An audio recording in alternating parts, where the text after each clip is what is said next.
Audio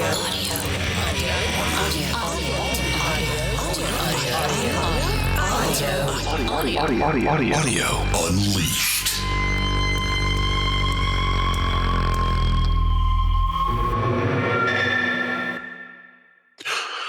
Boom, boom, boom, boom, boom. It's time to check our levels. It's time to dim the lights.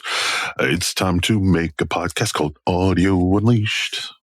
Hey, if we were Muppets, what Muppet would I be? I never once watched The Muppets. Oh, really? Yeah. Man. Huh. Well, that's disappointing. But yeah, nobody's perfect. You want to bring us in? I do. It's Audio Unleashed, or it's Audio Unleashed. Yeah, with me, Brent, and you, Dennis. There we go. Yeah. Intro. Not too slick, but gets the job done. What are we talking about this week, buddy? Really, this is going to be one of my favorite episodes ever, I think. Mm-hmm. Because we have 3 topics to talk about, all of which are really hot, in my opinion. Plus a 4th one I really like for our Patreon subscribers. Yeah. Shall I introduce the first one? Let's do it. All right. The first one is an article that's titled Predictions for Vinyl and Physical Media Releases in 2024. Mm-hmm. And it's on Medium, and it's by Platform and Stream. I thought this article was great. It's all like super up to the minute discussion of, what are, the predictions for physical format releases in 2024. And we've had, of course, everyone kind of mostly wrote physical formats off, but they're coming back. And even ones we never thought would come back, like cassettes, are coming back. Mm-hmm. And so we're going to kind of dig into that article, talk about it, what it said, talk about what some other people have said recently on this similar topic. And I hope come out with some interesting, maybe predictions of our own for where physical media is going in 2024. Okay. Cool. All right. Throwing it to you now. Next up, we'll explain the backstory a little bit more when we actually get to talking about this. But long story short, you and I bought audio stuff on Temu, and we tested it out. We did. And we are here to talk about our experiences and sort of let people know what it's like buying audio gear from this bugbear of a website. I think we're also going to talk about the phenomenon of drop shipping as a whole, this versus Amazon, and why people think it's the end of the world. But more importantly, we're going to talk about the audio products that we bought and whether they're worth your time or not. And, more importantly, whether they're worth your money or not. So, yeah, and time, because as we'll discuss, there may be some time involved as well. Yeah. What about the third segment, man? Third segment is going to be Stereophile, highly respected magazine. Mm-hmm. This speaker, the B&W 801D4 signature.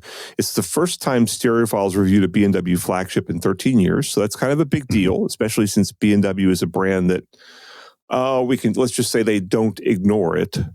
We should probably just go ahead and state for the record, we're going to get in trouble for calling them B&W. They don't like that anymore. They want to be called Bowers and Wilkins. Yeah. So they started as Bowers and Wilkins, then they went to B&W, and now they're Bowers and Wilkins again. Mm-hmm. And I guess, my rule is always call people whatever name they want you to call them. So we'll call them Bowers and Wilkins. Yeah. All right.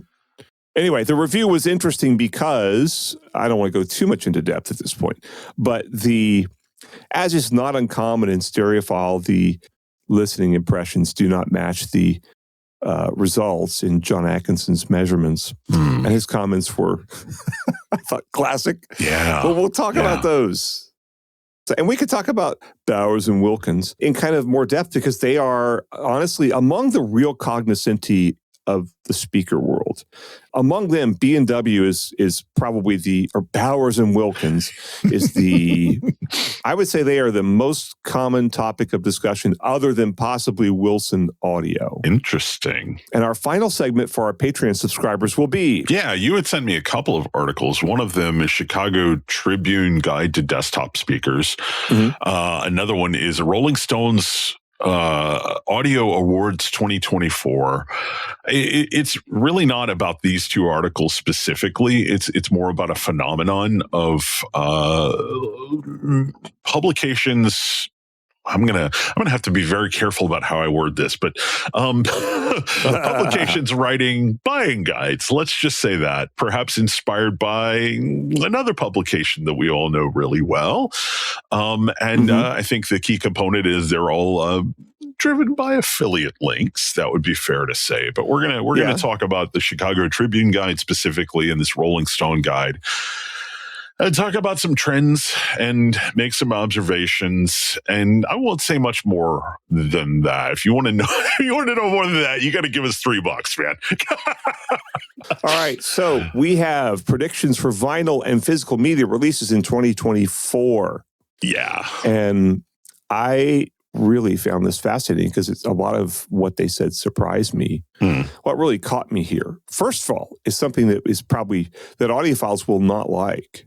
And that's that the vinyl industry is trying to become more sustainable, apparently, like a lot of industries, right? And the record industry has already made a lot of progress with this. Like CDs rarely come in jewel boxes these days. They come in cardboard thingies, right?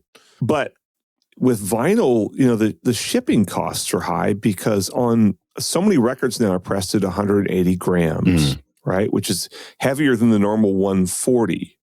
And 180 grams doesn't sound any better, but they warp less. And they also just feel better.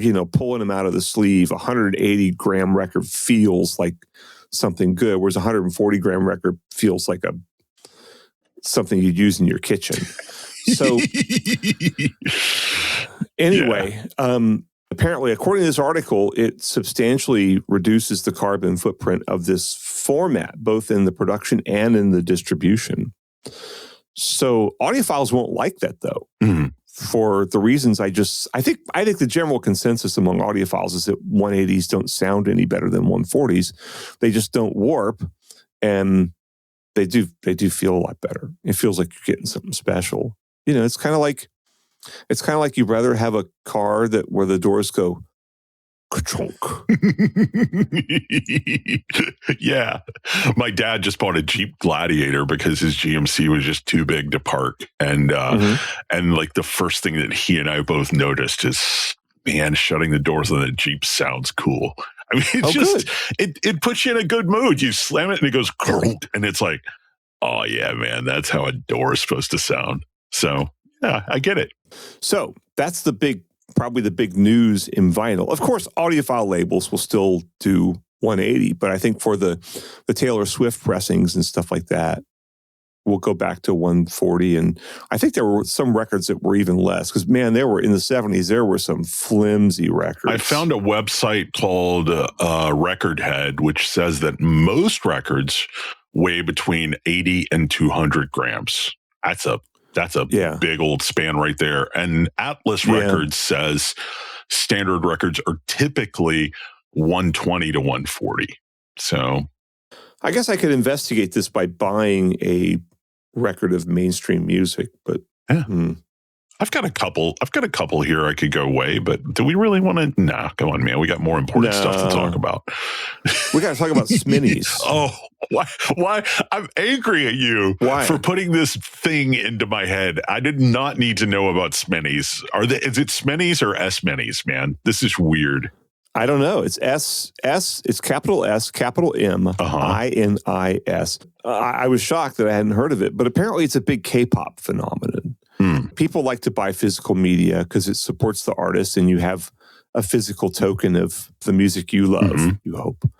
And SMini is, I actually have to go back and see what it was. It was kind of really, did you look at it? It's very, very weird to me. It's like you got a little fake jewel case with just a round little disc inside, but all that is a physical representation. How it actually works is it comes with a QR code.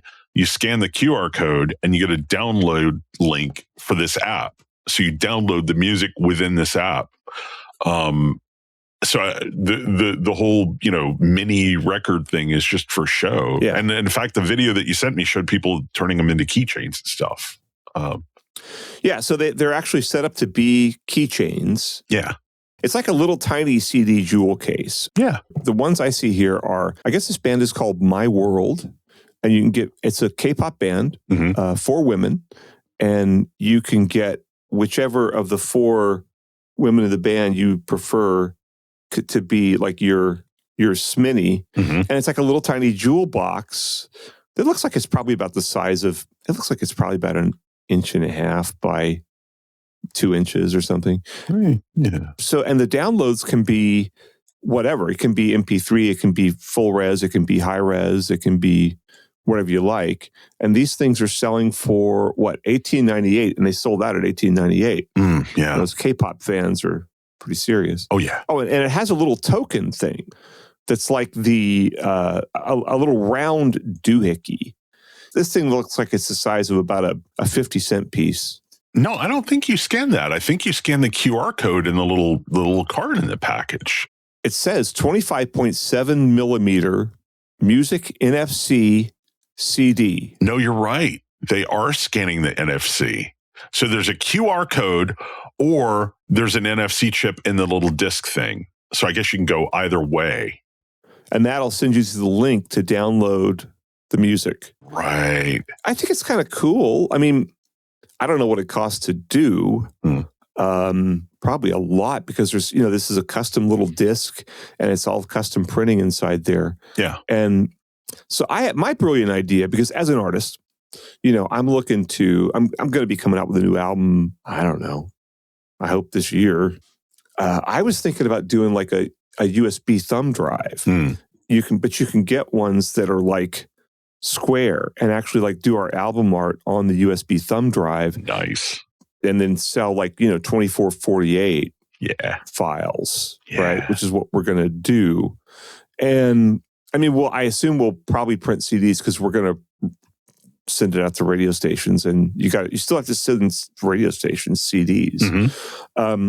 I mean, a lot of them are just going to pull it off of Spotify or something, I imagine. But, apparently some of them are still running CD players. Wow. But I'm fascinated by this. I'm kind of wondering if, my concept's a lot easier to execute. All I got to do is get those USB sticks made, which is easy and cheap, relatively cheap.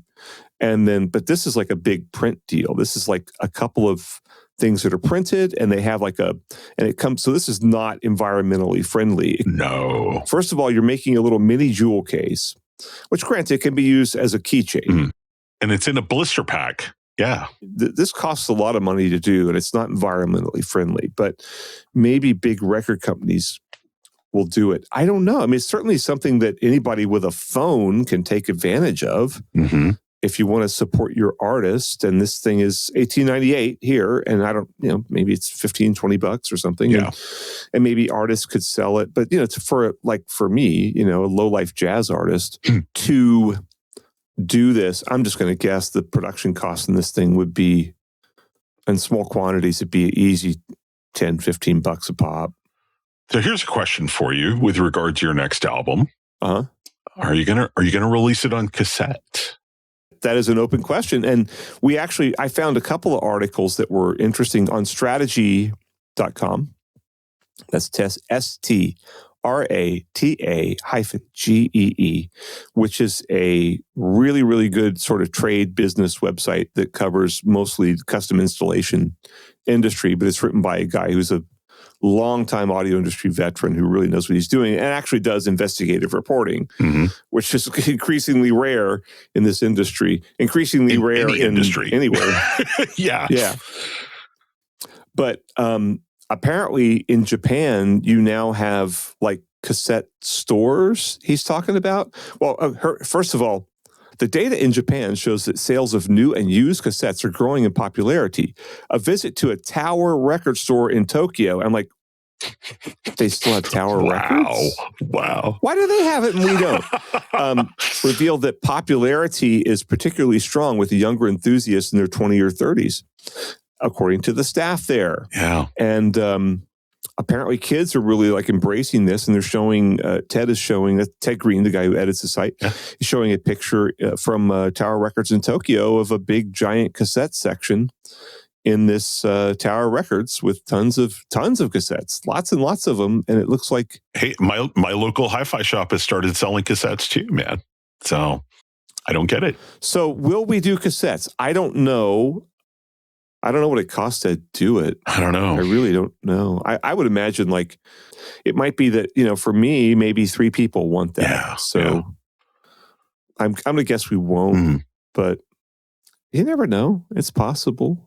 Yeah, one of the things Ted also points out is that, like, I think it was Ted that pointed it out. Maybe it was John Darko in the piece that he did about the FAFO cassette player. FIO. But no, I'm pretty sure.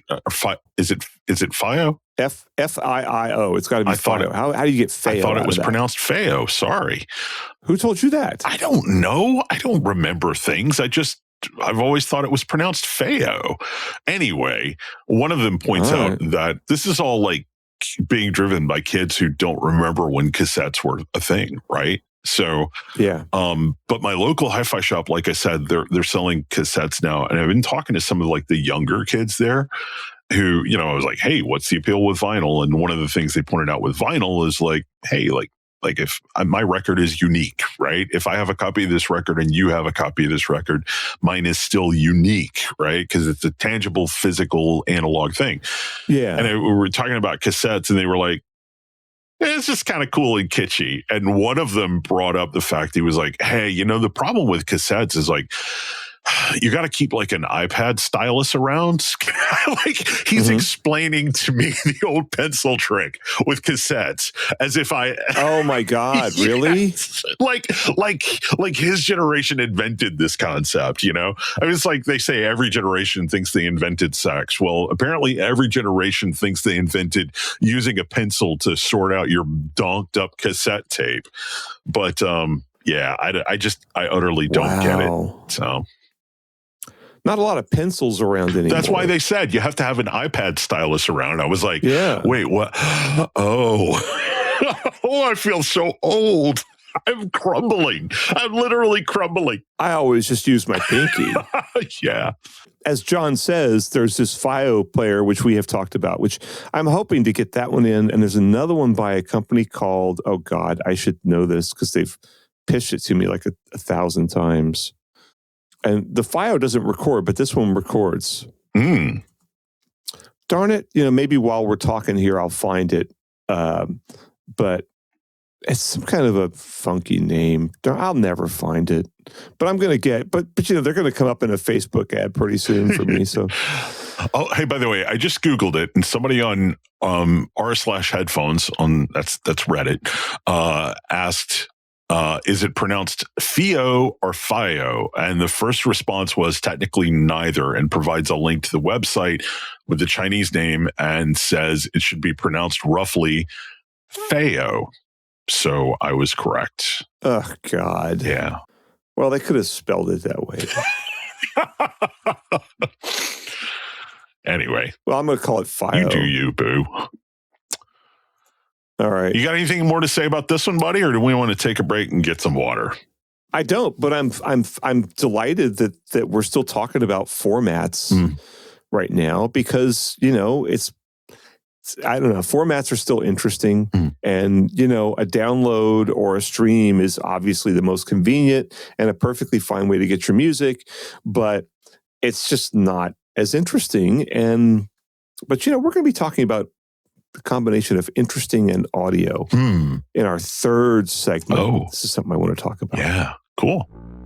More on that later. Next, we're going to talk about Temu after a brief break.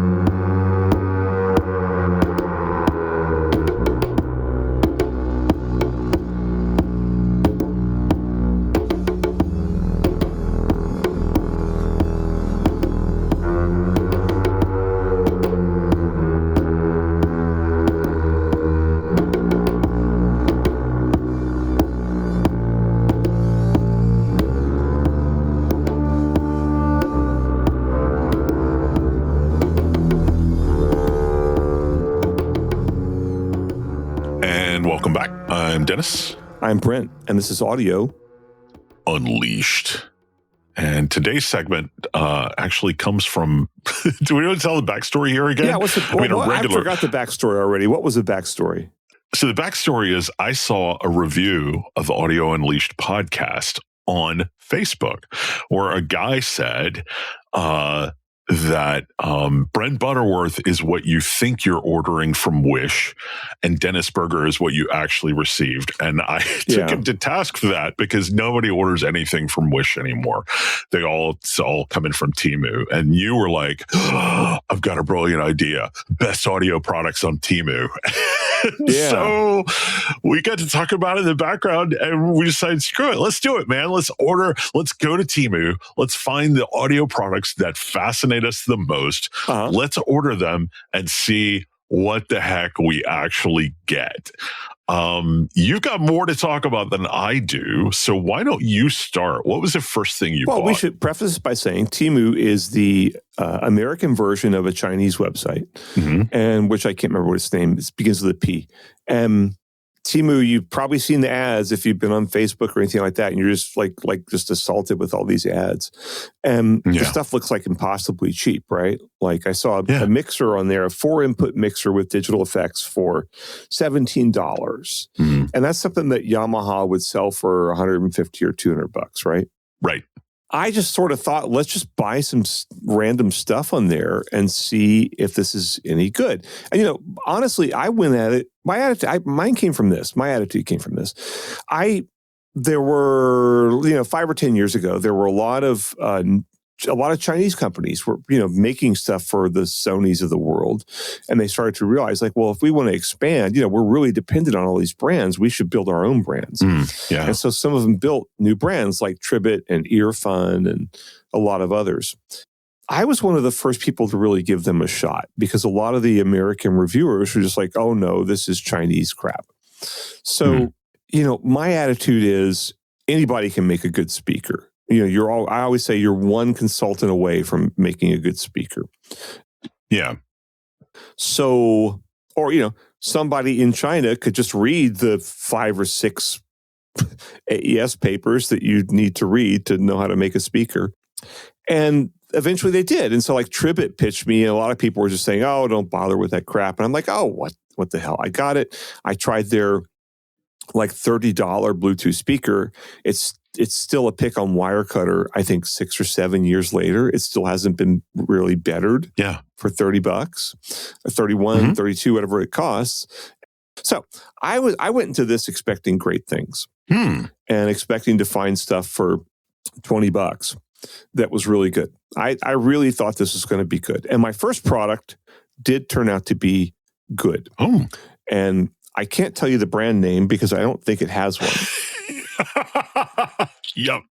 So it's funny. I bought it because it's a Bluetooth speaker, but it's kind of like a sort of a bad copy of, the speakers from DeVLA that they make that are like the Phantom thing? Yeah, the Phantoms that are super acclaimed by audiophiles, and they have like all the electronics are built in, and they look sort of like an aspirin pill or something, right? But giant, right? They're big. They're about probably, I'd say those things are probably 16 inches long and stuff. And this is like a cheap plasticky copy of that. And it's about, maybe 5 inches long, 5.5 inches long. And it's done in red, and it's got kind of like really cheap looking gold plating around it. So it's got kind of like a bad Iron Man look to it. I bought the red one because it was like $7.50, and the other ones were like $12 for black or silver or white. So there's one, DeVLA has like 2 radiators on the side and then front firing woofer and tweeter that are concentric, right?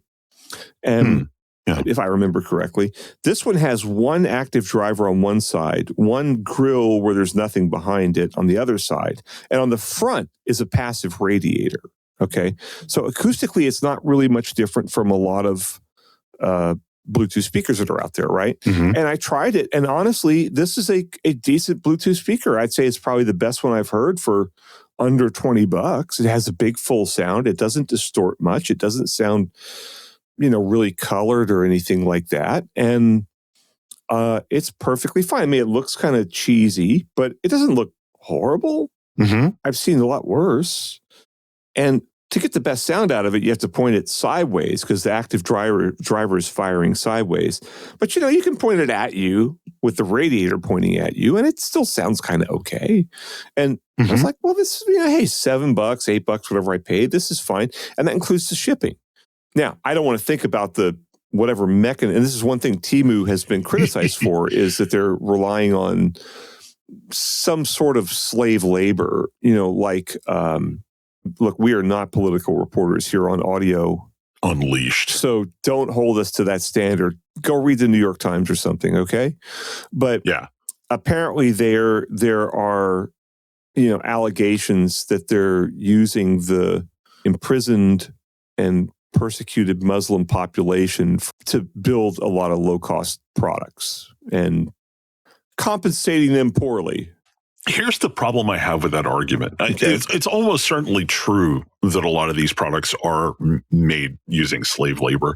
But Temu's not doing it. Temu is just, they are just there to facilitate drop shipments. They are there to connect a buyer with a seller. And the seller is just there they don't have any stock. They're there to connect a buyer with an OEM, So, somebody comes along and makes a record player, spoiler warning, and says, hey, you can sell this thing, put any label you want on it, call it whatever name you want, just like tell us where to ship it, right? And so somebody on Temu comes along and says, hey, give me your address and your credit card number, and we'll have this thing shipped to you. And that's kind of the way it works. But Temu is just sort of the framework. They're this store. They don't care what's being sold. They don't even know what's being sold. So I guess so, yeah. And my other problem with it is, man, they're really not operating any differently from the way Amazon is in a lot of cases these days. I mean, go to Amazon and search for a product of the sort that we're talking about here, and you will find 30 listings for the identical product, and one of them will be called the and the other one will be called just a nonsense string of capital letters. But it's the same principle. So if you're gonna take Temu to task for that, which fine, you probably should, take Amazon to task for that too. Be consistent. Yeah, and some of the brands that are on Temu are also on Amazon. So like DOS is on Temu, selling the same product for about the same price. They make a pretty decent little Bluetooth speaker. Zealot is a brand that I don't remember having checked out, but I've seen them on Amazon.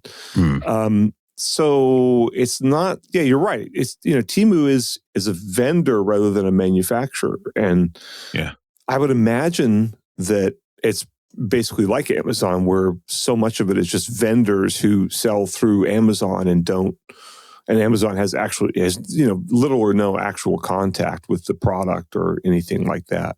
Well, the biggest difference is that Temu doesn't have warehouses, right? Right. They're not storing products anywhere, which is a lot of what Amazon does these days. It seems to be all drop shipped from China. Right. Yeah. So, yeah. Anyway, why don't you tell me about your product?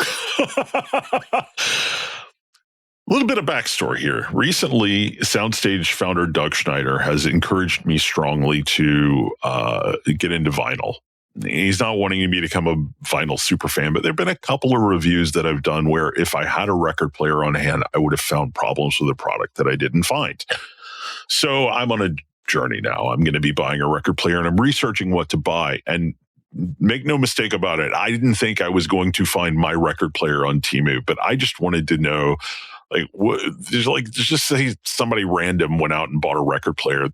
These days, there's a pretty good chance they're going to go to Temu and buy it. So I want to see what's a bad record player like. Okay. So I went on there and I just searched record player, and I found one that was called Record Player E200B. And it claimed to have USB connectivity. It claimed to have Bluetooth, and it's whatever. So, and it's got speakers built in. So I ordered this thing, and it was like 70 some odd bucks, something like that. Took 2 weeks to get here.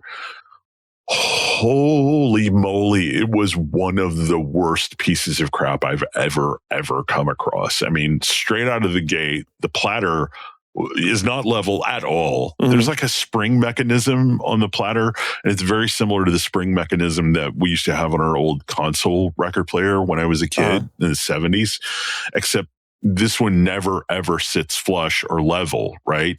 And you just turn it on and you could see the platter sort of wobbling and undulating like it's at a Grateful Dead concert, right? So and the stylus on it is exactly like every stylus you've seen on every Crosley record player in Walmart. In fact, I think it's the exact same one. But I did order an upgraded stylus, and it was the exact same stylus. Oh, God. Oh, but my God. I could not even get this thing to play a record without skipping. I considered taping a couple of nickels to the top of the stylus, but I couldn't find any nickels. But it was just completely unusable. And so now I'm in the process of doing a return. And I explained, like, this thing is trash. It's garbage. It's useless, because they make you basically write an essay to justify your return. Yeah. And then they were like, hey, tell you what, why don't we just give you $20 and you just chunk that thing in the trash? And I'm like, no, no, I want my money back. So I'm going through that process now, and it is not fun. But yeah, long story short, don't buy a record player on Temu, guys. Oh, and I'm going to be doing a video for our YouTube channel, by the way. I don't know if it'll be up quite when we publish this, but it'll be soon thereafter. Yeah. So I bought, I was mentioning a mixer before, and I found one of these things. It was like $17. That's what I got it for. Although the price they kept trying to sell me the same mixer again. Because Temu, if you get on Temu, they're going to flood you with ads. Every contact info thing that you have is going to be just slammed. I mean, 10, 15 times a day, I would guess, with just ads for junk. And so I saw this mixer at prices as high as like 50 something, but I got it for 17. Oh, and also when you get on Temu, you spin this stupid wheel. Did you do that? No, I did it on the website, not on the mobile site, the desktop. I did a desktop, and I didn't get the wheel, thank goodness. I spun the wheel, and it supposedly gave me this incredible deal or something. I don't know. And then you spin the wheel, and it makes you do it again. I don't know. It's the whole thing is designed a lot like a lot of other websites to be sort of addictive and stuff, except, which I guess, okay, if the products were good. But this mixer is from a company called LMBGM. It's actually got 4 XLR mic inputs, right? And then it's got a stereo input that is either 1/4-inch jack, looks like it's unbalanced, or a USB input. So you can plug a USB source, and there's also a stick where you can play MP3s off of the stick, and it's got some rudimentary controls. So it's supposed to have digital effects. First of all, the build quality, I mean, it's kind of okay for what it is. For $17, you can't complain, but the pots feel like shaky inside there. The pots are not securely mounted. Yeah. So normally you turn a pot and the shaft doesn't move. In this case, the shafts are all shaken back and forth. So to use this on a gig, I'd be like, yeah, probably not. But the digital effects are limited to just delay. And, on a mixer for a PA, right? In my personal opinion and experience, the number one effect you want is reverb, right? This thing has delay. It's got a delay control, and it's got a repeat control. The repeat control flat out doesn't work, because you're supposed to, with the digital delay, you're supposed to be able to just get like a slap back, right? Like one return, or have it feed back into there so you get blah, blah, blah, blah, blah, blah, blah. Right? That knob doesn't work at all. And the part that killed it for me is I plugged a microphone into it. It worked kind of, I used an Electro Voice RE20, which is a classic dynamic microphone, and it passed signal from that. But then I plugged an Audio-Technica pencil mic, a small diaphragm condenser mic into it, and which needs phantom power. As soon as I hit the phantom power switch, basically any intentional input to the microphone other than the background noise caused it to clip. Wow. And when I say clip, I mean hard clip, like wow. So it's completely unusable. I mean, I'm going to have to just throw it away. I guess I could go to the trouble of getting on there and saying, hey, this thing sucks. And then, I mean, my effort to return it would be larger than my benefit of returning it. But even my effort then they'd say, since it was $17, maybe they'll say, well, we'll give you $3. I'm like, yeah, I'll pass. I mean, I'm just going to throw the trash because no one should use this thing. I wouldn't even put it in like Goodwill because people would get it expecting to. Right. Goodwill would probably sell it for more than I paid for it, and people would buy it expecting it to work, and it doesn't work. And it's just going to cause friction and hassle for lots of people. So it's garbage. It's not worth buying at any price, not even for free. So, and I got to say, given I've never seen pots this shaky before. Wow. Yeah, I mean the EQ controls and the level controls. Wow. Can I share a little trick that I learned from a YouTube video that I was watching about drop shipping? Yeah. I don't know why I didn't think about this, but it is proven to be very, very helpful. If you go to these listings on Temu, they're all using artwork that's, provided by whoever. You just right click on it and search with Google, and you can find that identical photo used for any number of other listings. Now, this $70 some odd turntable, and the reason I can't give you an exact price is because that product is now discontinued on Temu. I learned that when I went to try to return it, but you can find the exact same record player using the exact same photos on Amazon for like $80, or like on AliExpress for $222. Oh. And it's the same product with the same photos and the same verbiage and everything.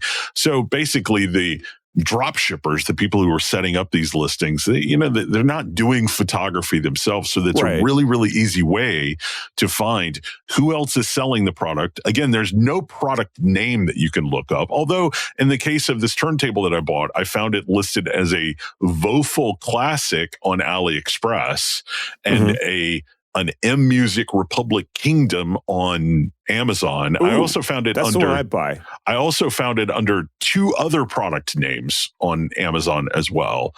But anyway, that trick of right clicking on the photo and search with Google Lens or whatever they call it.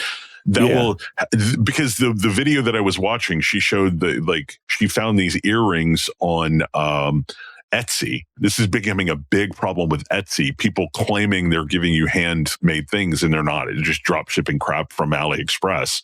But these earrings were like $45. She right-clicked, searched with Google, found them on AliExpress for, I think, like 37 cents a piece or something like that. Wow. So if you're looking at something and if you've never heard of the brand name before and you're on one of these sites that supports drop shipping, which is all of them now, Amazon, Etsy, Temu, all of them, right-click on the image, try to find out where it's coming from. It'll save you a lot of money and a lot of headache. Wow, that alone was worth listening to the audio Unleashed podcast. Yeah. So I have one more product to talk about. Oh, cool. Go ahead. Yeah, I bought 3 of these things. This is the Tianyun, Tianyun monitoring headphone, model HP 960B. Now, none of that information, if I recall correctly, was in the Temu page where I bought this from. And I think I paid $17, but I thought monitoring headphone is supposed to be a studio monitoring headphone. And look, hey man, you can voice headphones any which way you want. And it's for the listener to judge. But a monitoring headphone, it's supposed to give you kind of a flat response, right? Or, like the Sony 7506 or the AKG K371 or the Audio-Technica, the ATH M50X, et cetera, et cetera, et cetera. Most of them are pretty decent. So I thought, that's a good standard to judge by, a monitoring headphone. We know what that's supposed to do. So I got these things and they were like $17, which there are actually kind of a lot of headphones you can buy for $17 now. And they're very plasticky. They have kind of a tight grip on the head. The pads are not very soft. They're kind of hard. But, you look at it and, it actually is not all that dissimilar from, I think, the product that Skull Candy used to sell when they first started before they became like a serious company. Yeah. When they just kind of went out there with any headphones they could find where someone would throw their logo on it. So I listened to them. I actually put them on yesterday for a couple minutes. I was kind of like, something's off about these.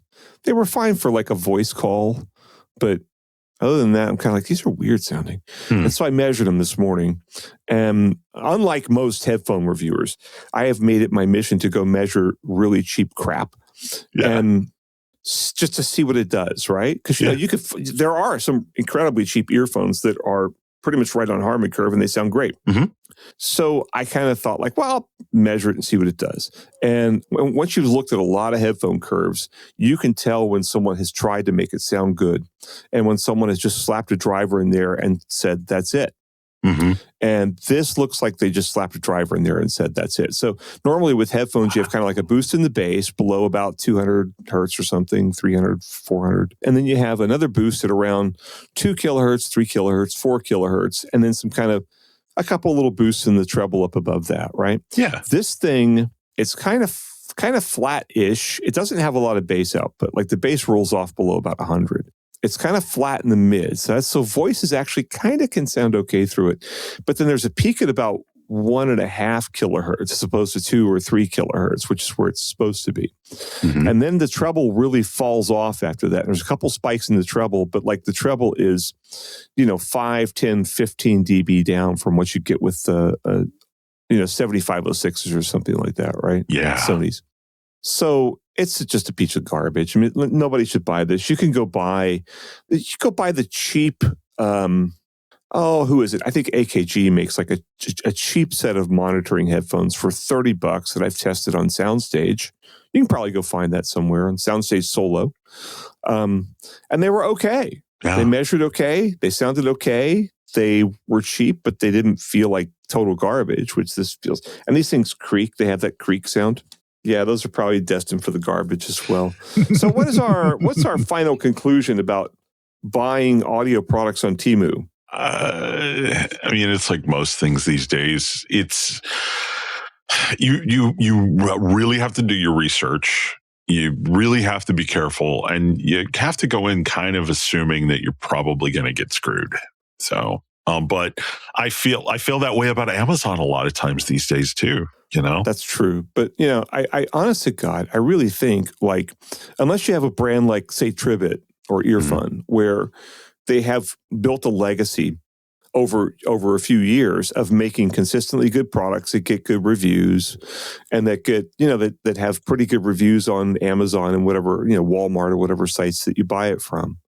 You know, your best bet is to stick with established brands. Yeah. I mean, it's not like everything that Sony and JBL make is going to be great, but it's probably not going to suck. Well, and it's probably going to have, even if it does suck, probably going to have some form of customer support. Yeah. I mean, I think we're still in the era where customer support is generally a thing you get with established brands, although that's becoming less and less common. But you're going to be a lot more likely to get support from a JBL than you are from a.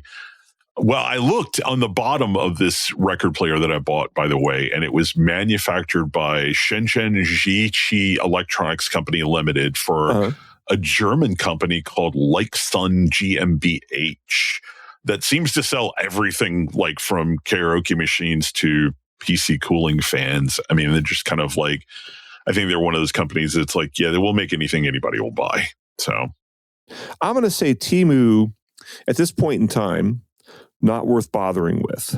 No. Oh, I forgot the best thing in the original listing for the record player I bought. They list like the 1, 2, 3 of the top selling points. The number 2 selling point was pure handmade PVC. Oh man! Oh, I'm sure I clipped the meters on that one.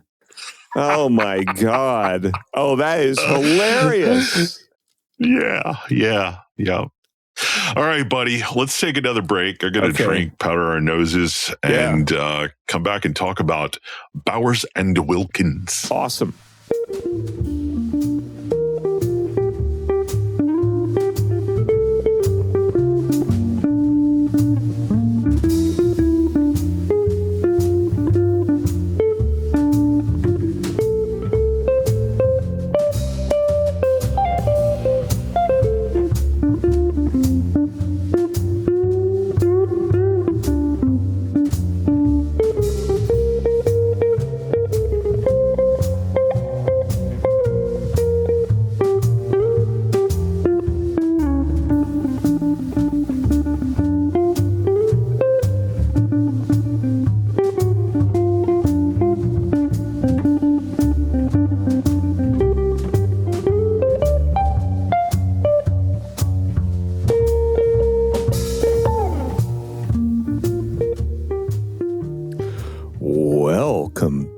This is Audio Unleashed. And I'm Brent. And I'm Dennis. And we're going to talk about one of the most storied brands in audio history, Bowers and Wilkins.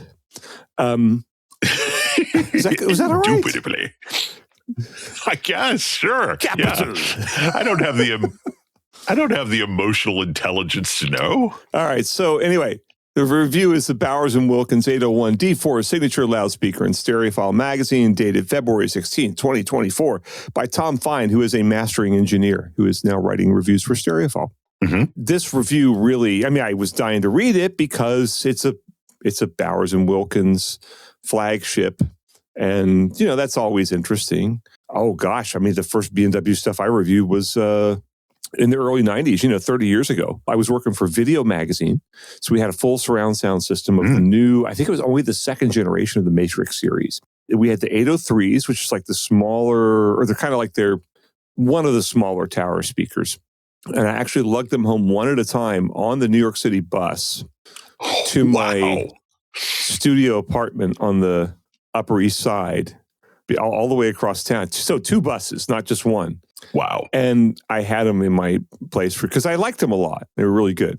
Weren't that many good speakers back in the early 90s. Anyway, but now fast forward to 30 years from then. And so I still, am always fascinated to read what they're up to. So Stereophile has this review. And also I know it's a Stereophile review. It's going to be backed by John Atkinson's measurements. And John Atkinson is probably measured, certainly more B&W, Bowers and Wilkins speakers than anyone outside of that company. Okay. How many people at that company do you think have actually measured their speakers? Oh, come on. Come on. They measure their speakers. Do they? They measure them. Oh, you have to. You kind of have to. Okay.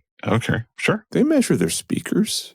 But anyway, so okay. But I was started. It's the whole first web page of this review is almost like a Bowers and Wilkins press release. I got it right that time. Mm-hmm. And it's kind of like interviewing the marketing director, Andy Kerr. And this is a little too PR for my taste. But anyway, there was one thing that struck me. And, Bowers and Wilkins, I will say, many of the speaker aficionados, I should say the speaker cognoscenti, to bring in another Euro word that makes me sound like I'm smart. The real cognoscenti, and that is people that are the few reviewers that actually measure speakers, the people who design speakers, the people who work as consultants for audio companies, have a different take on this. And I think that there's among them, a lot of them are kind of scratch their heads about Bowers and Wilkins.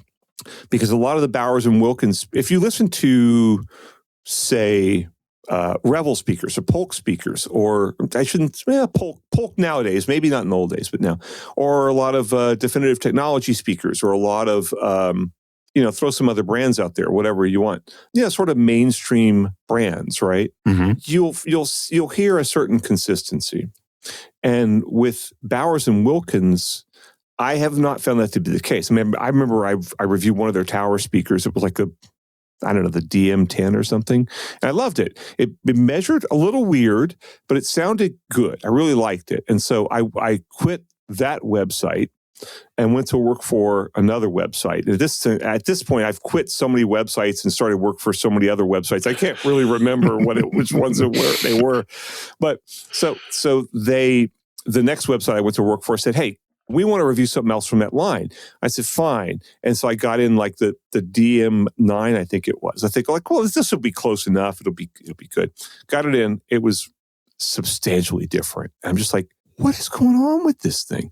And I found some of their speakers I loved, like those early 803s and the early 805s. That was the second generation ones. But, I went into another reviewer's house and he had 802s.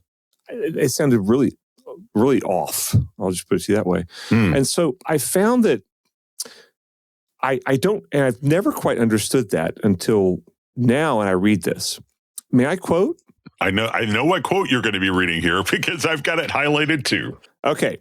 How does all that apply? And this is all the technical things that they're going through. And there's a lot of, technological development that goes into the speaker in terms of material science and in terms of manufacturing and in terms of acoustical design, etc. Right. Now, how does all that apply to your enjoyment of music?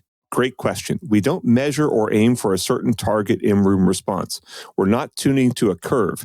We develop the best engineering platform we can, and then we tune it so that we, as a group, can forget that we're listening to a pair of speakers and just get on with enjoying the listening experience. Okay, well, I will say. Do you mind if I continue real quick? Because Dennis, I have to employ the old radio trope of referring back to a previous segment and saying that I can listen to this $7 speaker I got off of Temu and forget that I'm listening to a pair of speakers and just get on with enjoying the listening experience. So that is a pretty low bar. But go ahead, please. Yeah. The next thing he says was, so the target is this: can you close your eyes and convince yourself, even for a split second, that the recording you're listening to is actually a real performer or group of performers in the room with you? If we manage to achieve that effect, we're happy. And see, here's the weird thing for me. Like I've never heard a Bowers and Wilkins speaker that didn't sound distinctive, that didn't have character, personality, right? You know what I mean? So it's like, I've never heard a Bowers and Wilkins speaker that just got out of the way and sounded neutral. So I have. It's like the one thing that they say, oh, okay, cool. A couple. Which one? There was an in-wall that they did. It was an in-wall version of the 803. And oh my God, it was so brutal to install that thing, because I would actually install them in a fake wall. And it was brutal to install. I listened to it. I'm like, God, this is a really good speaker. They did some in-walls back when I was at Home Theater Magazine back in the 90s that were great. Really, really good sounding. I mean, I've heard several Bowers and Wilkins speakers that I really enjoy. And I've heard some where I'm like, what were they thinking? Go ahead, please. Oh, no, I was just going to say that. It's like, I've never heard one that sounded what I would consider to be the ideal that they're putting forth here, though. Although recently, I actually did my first Bowers and Wilkins review, speaker review, the 603 S3, which is their like budget floor standard. It's $2,500 a pair, so nothing even resembling the league we're talking about here. But I actually didn't hate them. Oh no! Come on, that's such faint praise. Come on. Well, I mean, I don't know. They were. Can you say you enjoyed them? They were quirky, and they were quirky, but you enjoyed them. Sort of like that girl that you like that plays the harp and sings. Joanna Newsom. Yeah. But see, the thing is, I can listen to Joanna Newsom for hours. These speakers, I did enjoy them, but I could listen to them for maybe an album, and then I was like, God, I'm exhausted. It's just too much. Really? Because they were too bright or too. See, I talk about this in the review. They're not what I would consider to be bright, because, bright is, I guess, frequencies from 3,000 to 5,000, maybe. The overemphasis here was really on, I mean, I'm guessing between like 7.5K and 10K. So what you would get is listening to like Allman Brothers Blue Sky.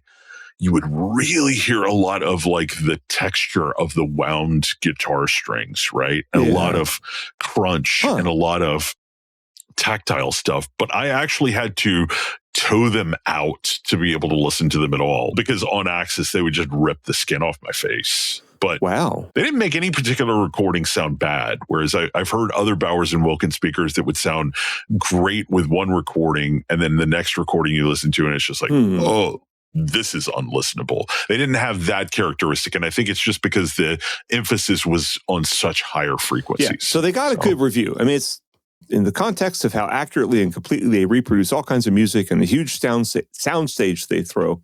They are competitive with speakers costing much more, which is kind of a hurdle because these are $50,000 a pair. Aren't that many speakers that cost much more? Yeah. If you like your sound big, full range, and highly detailed, leaving out nothing that's in the recording, you should definitely audition these speakers. Well, that describes, I think, everybody alive. And, as we've said here on Audio Unleashed, anybody can listen to any speaker or anything and say it sounds good, right? I mean, this guy's a mastering engineer. He's, a pro. And so anyway, John Atkinson measures them. The measurements are pretty wacky. There's a lot of excess treble energy, like above 1K or something. I'd say that, the average energy at 1K is, or above 1K is probably 3 dB higher than the average level below that. So it's got a treble tilt to it. It's got like 3 kind of big peaks in the treble, 3 to 5 decibel peaks in the treble. Honestly, this is what I would expect to see in, I measure speakers for Wirecutter, right?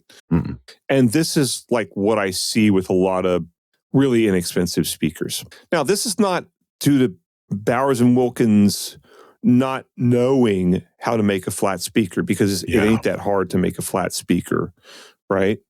There are programs you can buy that'll do that for you, assuming your driver array is not wacky. And their driver array is not wacky. There's no reason you can't get great sound out of that driver array. Yeah. It has good bass response, right? It's down about 12 dB at 20 hertz, which for the price is not all that special. But it's got, kind of a bit of a, lower mid-range dip. It's got, these peaks and stuff going on. It's just a strange looking response. And it's definitely going to sound bright, right? John Atkinson concludes by saying, the 801D4 signature's measured performance indicates that the treble balance is on the bright side of neutral, which might be exaggerated by the lack of energy at the top of the woofer's passband and in the presence region. But I was impressed by the extremely quiet enclosures and the extended low frequencies. It's kind of like, it's got some huge flaws, but I was impressed by the quiet enclosures, which means they didn't vibrate and they're really stiffly built. And that's good, right? But it's kind of minor. And, the frequency response is, if the frequency response is way off, that product's going to sound wacky, right? Whereas the product can have kind of a live enclosure, depending, if it's just a typical speaker where it's got a couple resonances in the enclosure, it's going to be fine, right? Yeah. This thing does have a quiet enclosure. He proved it in the measurement. It is dead quiet. It's like a chunk of concrete almost. Looking at the measurements, like that crazy roller coaster between 1 kilohertz and 3 kilohertz, or like, what is that? Maybe 1K and 5K, right? Or it's just up and down and up and down. And I don't think the 603S3 had that. That big hump, that mountain from, what is it, around 7K to 15K? Something like that, yeah. That tracks with what I was hearing for them 603S3. Look, we can sit here and say this thing does not measure according to standards of whatever, and it's going to sound idiosyncratic, right? Good way of putting it. But if you enjoy these speakers, if you can enjoy a speaker for a lot more things than just flat frequency response, right? Like if I don't know, got really beat up in a car wreck and decided I'm just going to go in a retirement home and kind of cruise my way down from there and listen to a lot of records and stuff, right? Good way to go. So, and I thought, I'm going to put together a stereo system. I would probably not buy, Revel, what is it, the M16 or whatever.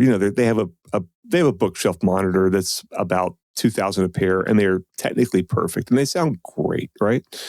I probably wouldn't buy that. I'd probably buy, like, Harbeth has a speaker. I can't remember the name of it, but it's kind of like an evolution of the classic LS35A BBC recording monitor. Or Stephen Stone reviewed, our old pal, reviewed like a really inexpensive version of the LS35A that was like $500 a pair, and he said he actually preferred them to some of the fancier versions. But that speaker has pedigree. It takes me back to the glory days of the 70s or the 60s. I think that thing came in the 60s, and it means something to me. And I'd probably pair it with a tube amp or something, and it would mean something to me, and it would sound fine. I'd still hear John Coltrane would still sound like John Coltrane. So if somebody, is really into the storied history of Bowers and Wilkins and wants the latest of whatever from that, that's fine. These speakers will work fine. Yeah. They don't stand up to commonly accepted measures of technical perfection, but I'm sure they sound fine. You ready to wrap this thing up? It's a production of Butterburger Productions. That's true. You got that right. Good for you, man. Yeah. And you are doing the editing and mixing and mastering this episode. Thank goodness. I am. Man, we're running along. Yes. Actually, I'm going to have this one mastered at Abbey Road on the Bowers and Wilkins 801D4 signatures. Wow. Okay. We're going to have at least one new tune. I'm working on some percussion. I'm hoping to get you the tracks for that tomorrow. And then you can do whatever you want for the other track. Anything else before we head out the door, man? Kudos to Stereophile for running a credible thing. All right, man. Well, everybody, thanks for listening as always. And we'll see you in a couple of weeks. But patrons, stick around. We got one more for you. Bye, everybody, except for patron people.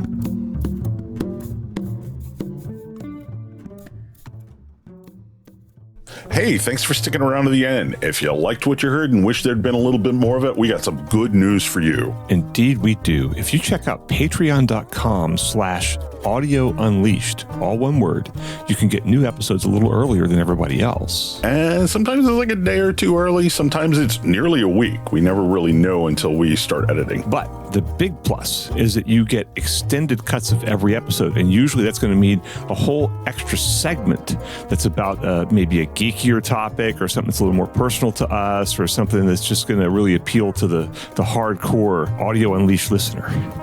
Yeah, what it boils down to is if you're somebody who would support Audio Unleashed on Patreon, we're going to make sure the bonuses to every episode are really aimed straight at your interests. Yeah, and so if you want to hear these segments, you can subscribe to our Patreon for $3 a month, which is less than I spend every single day on my cup of coffee when I go to Starbucks to write my boring articles. Yeah. One more time with that URL, that's patreon.com/Audio Unleashed. Or Audio Unleashed. Yeah. Thanks. Thanks, everybody.